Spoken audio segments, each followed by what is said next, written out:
All right, welcome back to the deep dive. We are diving into some really cool stuff today. You're in the right place if you want to get smart fast. You've been trying to learn a lot lately, but maybe struggling to retain it all. You're not alone. Not at all. Information overload is a real struggle in our age. So, what are we doing about it? Today, it's how to improve your memory. Insane brain hacks. Catchy, right? We got historical accounts, practical guides, all sorts of stuff. We're going to extract the most powerful memory improvement techniques. Precisely. Distilling the essence so our listeners walk away with actionable strategies they can implement immediately. Love it. 10 insane brain hacks coming right up. We're talking about ancient Greek orators, Napoleon, even WWII spies. Oh, and Nikola Tesla, the guy was a genius, right? Homer, Einstein, Leonardo da Vinci. Oh, and Sherlock Holmes, can't forget him. We'll even tap into the wisdom of Buddhist monks.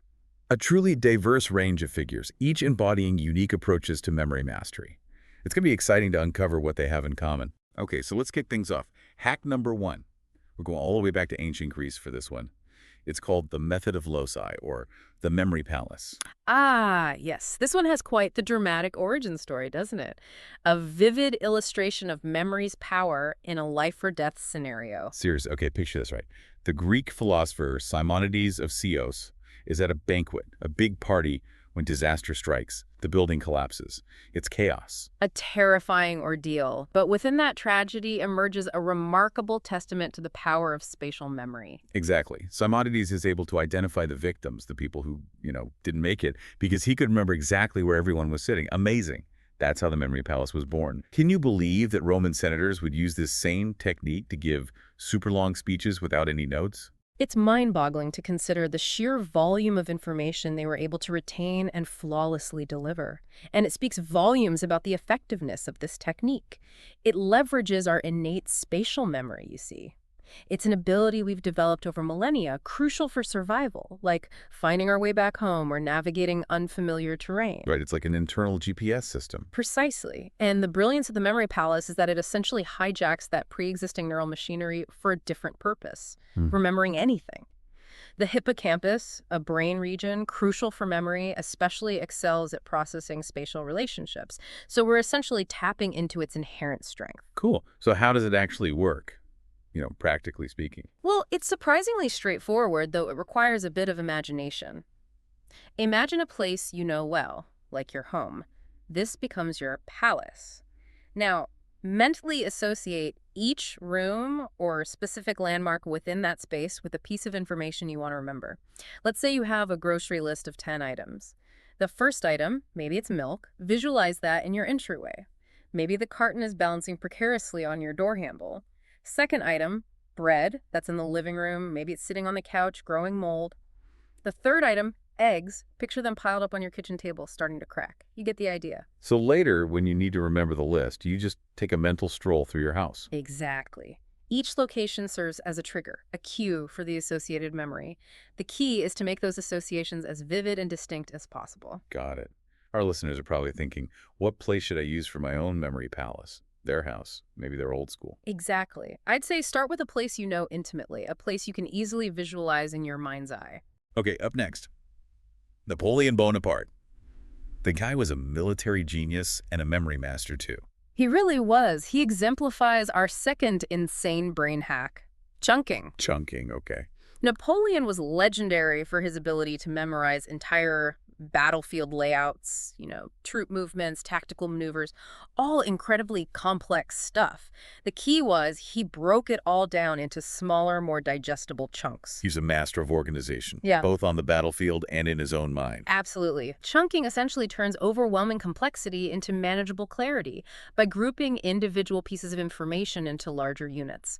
It's all about optimizing how much our working memory can handle. Okay, so our working memory, that's the part of our brain that actively processes information, Yeah. right? What's the capacity? Like, how much can it hold? Well, it's often likened to having about 7 slots, give or take a couple. Think of it as a mental juggling act. You can only keep so many balls in the air at once. So chunking helps us juggle more information at once. Precisely.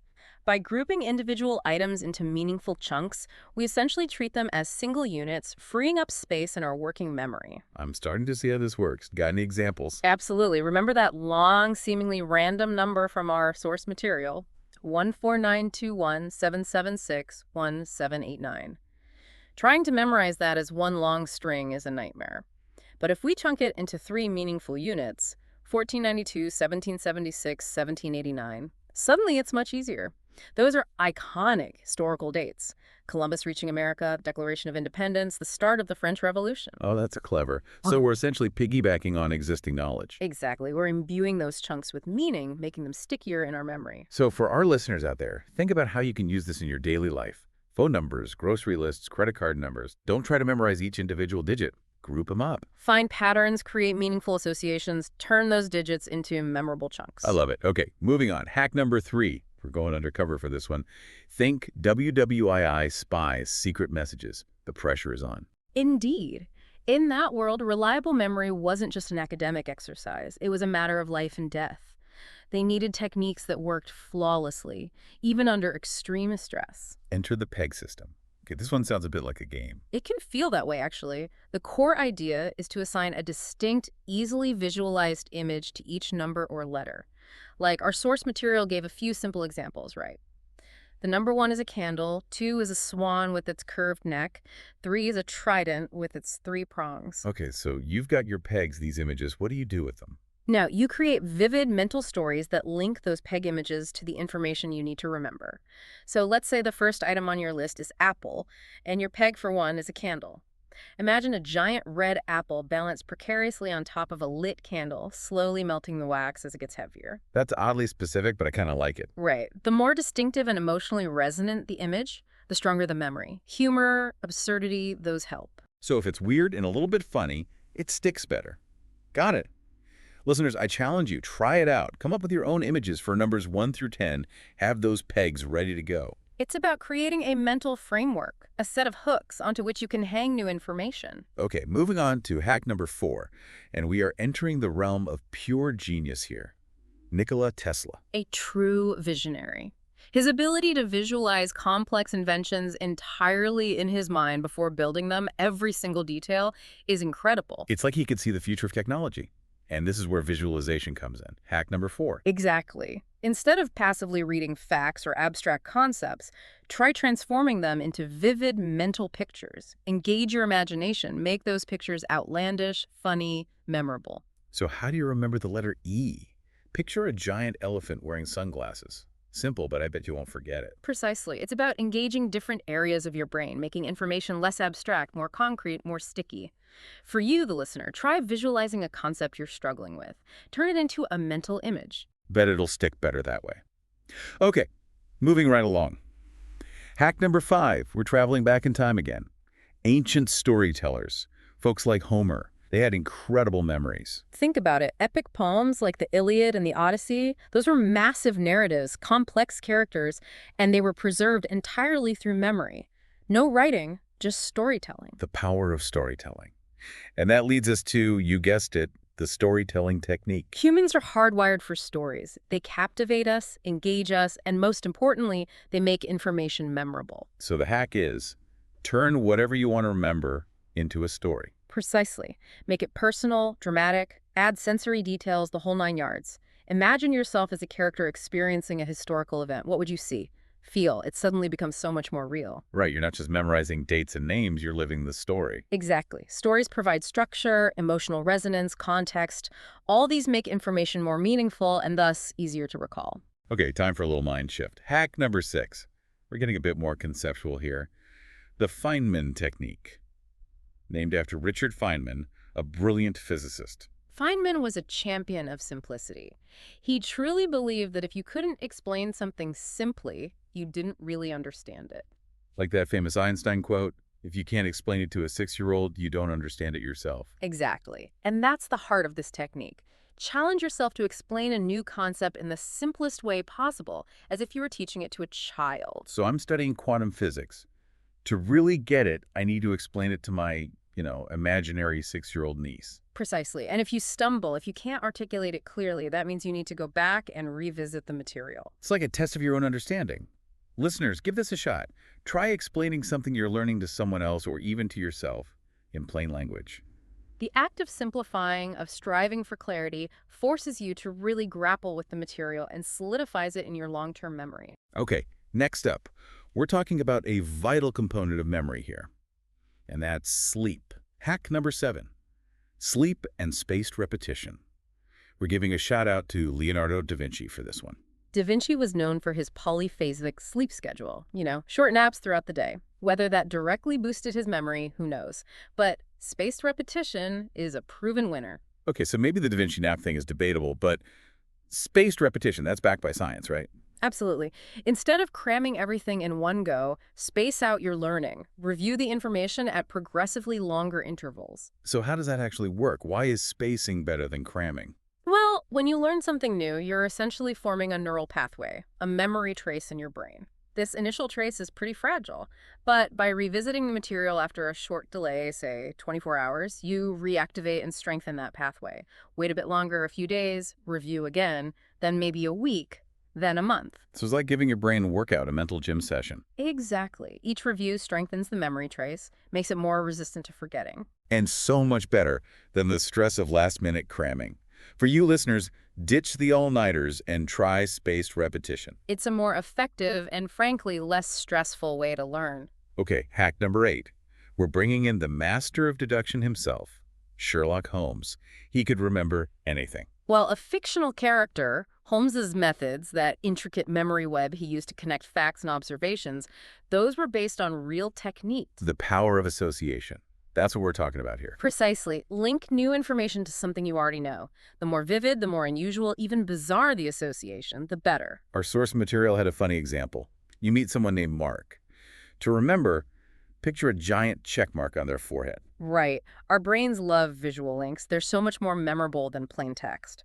For you, the listener, every time you encounter a new name, a fact, anything, try to find a personal connection or create a memorable visual association. It's about making that information stick to something already in your mind, creating a mental web, just like Sherlock. Okay, ready for hack number 9? We're getting physical here. Physical? Wait, we're talking about memory, right? We are, and this hack might surprise you. It's about physical exercise. Even the great Einstein was a proponent of this, taking long walks to process complex thoughts. So it's more to it than just getting in shape. Exercise actually helps your brain, right? Absolutely. Modern neuroscience confirms it. Physical activity increases blood flow to the brain, boosting memory function and even promoting the growth of new brain cells. So our brains need workouts too. Indeed. The hack here is simple but powerful. Before a big study session, a presentation, anything where you need your memory to be sharp, get moving. Take a brisk walk, do some stretches, prime your brain. Listeners, try it out. Incorporate movement into your learning routine. You'll be surprised how much it helps. It's about recognizing the profound connection between our physical and mental well-being. Okay, last but not least, hack number 10. We're entering a realm of mental discipline here. Mindfulness and meditation. Think Buddhist monks. The memory feats of those monks, their ability to memorize huge volumes of text, are legendary.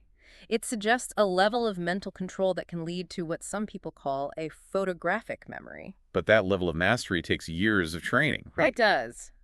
But the core hack here is accessible to everyone. Incorporate mindfulness into your daily routine. Meditate, even just for a few minutes each day.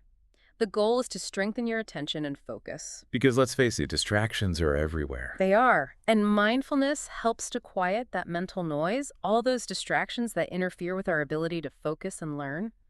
By training your brain to be more present, you become better at absorbing and retaining information. So even a few minutes of meditation can make a difference. Absolutely. Give it a try, listeners. You'll likely see improvements in your concentration and memory. And there you have it.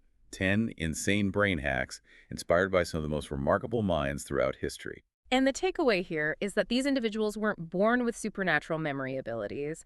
They developed them, honed them, through consistent practice and the strategic application of these very techniques. So it's not about genetics. It's about technique and effort. Precisely. The good news is these techniques are available to anyone. Pick one or two that resonate with you, listeners, and give them a shot. You might be surprised at what your brain can do. I know I was. So one final thought for you all to consider. As we've explored these techniques, it's become clear that they're not just about memory. They're about learning, about understanding, about engaging with information in a more profound way. Which of these hacks might transform how you approach learning entirely? That's something worth pondering. Indeed. The potential for growth and transformation is within everyone's reach. All right, that's it for today's deep dive. Until next time. Keep those minds sharp.